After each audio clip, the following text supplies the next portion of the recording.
Hello, everybody. David Shuster here. Less than a year until the 2026 midterm elections, and a remarkable race is already shaping up in Pennsylvania's 7th congressional district. That part of Pennsylvania, which includes Allentown, is one of the closest swing districts in the nation. The seat is currently held by Republican Ryan McKenzie, who was in his first term after winning election a year ago by 1 point. It's an honor and a privilege to represent my hometown area, a place where I was born and raised. My family is a 9th generation family in the greater Lehigh Valley. And right now we face so many challenges in our country that stem from the federal government and can only be fixed here. And so we have an opportunity to make those changes, get our country back in a positive direction. It's a version of Donald Trump's Make America Great Again. Now, one of the Democrats seeking to take on McKenzie in 2026 includes a former federal prosecutor named Ryan Crosswell. Crosswell is highlighting Donald Trump's alleged corruption and abuse of power.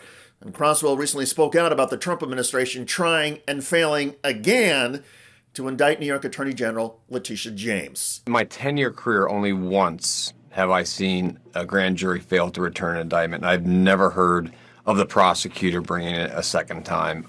It's because it'd be so humiliating after the first time.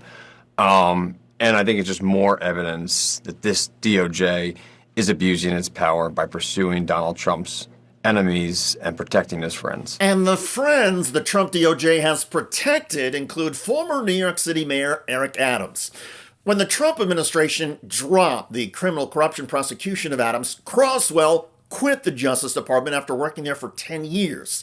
Other career prosecutors have also quit or been fired for refusing to carry out the Trump DOJ decisions. Crosswell, a former Marine, testified to Congress and said the Trump DOJ decision-making is corrupt. The threats against current members of the legal community, both in public service and private practice, are real and they're of consequence.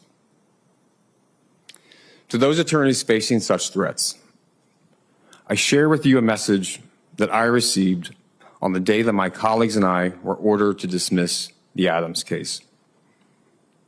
It came from a fellow Marine. It read, "Keep your head up and keep your values and your oath at the forefront." Polls show that most voters, including in Pennsylvania, are primarily concerned about economic issues. And most Democrats are focusing on affordability as they try to regain power in Washington. But Ryan Crosswell is testing a different approach. He's relying on his law enforcement and corruption-fighting background amidst fears about how Donald Trump is reshaping the nation's justice system. At his congressional campaign events, Crosswell often reads aloud his DOJ resignation letter. He wrote, "I pray that the Department of Justice remains dedicated to upholding the rule of law evenly without fear or favor. Sincerely, Ryan Crosswell." The line is getting a lot of applause and political traction among Democratic Party activists, and it has brought even more attention to Crosswell's status as a Department of Justice whistleblower. Every attorney who takes an oath to uphold the law, and every citizen who values democracy must have a line in the sand that cannot be crossed. Speaking out and doing the right thing increasingly comes with personal risk. But the day after I resigned, my sister had her first daughter, and I want my niece to know the same democracy that I've known. That's worth any cost.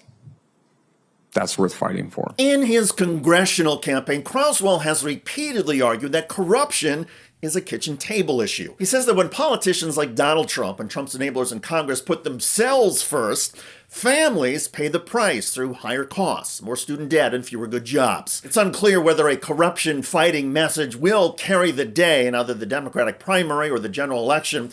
The House Democrats' campaign arm, which is officially neutral in Crosswell's primary race, says the midterms are shaping up to be a referendum on who is going to lower costs and help improve the lives of everyday Americans, not help the wealthy and well-connected.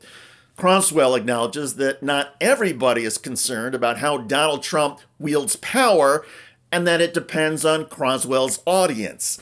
But Crosswell says public corruption doesn't have to be separate from concerns about the economy, and he intends to drive home that message in his campaign.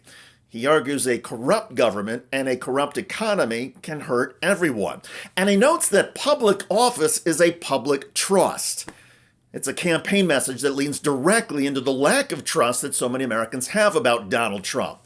Can Crosswell, a former federal prosecutor who is also a corruption whistleblower, ride this theme to victory in one of the most closely watched congressional races in the nation?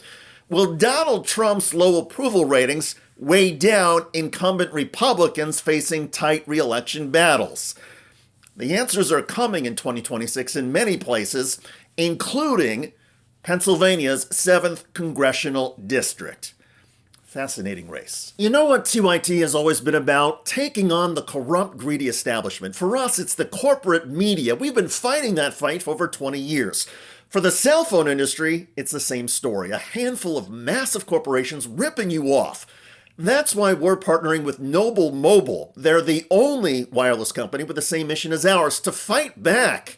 Their no-bull plan offers unlimited data for just $50 per month. But here's the best part. For any data you don't use, you get cash back. Real money that you can spend however you want.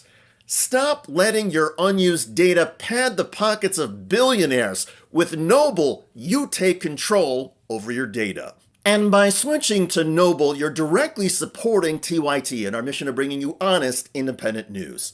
So give Noble a try and make the switch today. Scan the QR code on the screen now or visit go.tyt.com/plan. That's go.tyt.com/plan. By the way, Donald Trump's White House staffers are reportedly panicking over the president repeatedly falling asleep in public meetings. This was Trump at a meeting with business leaders. I think he resonates what also Arvin said about the importance of the American technology stack.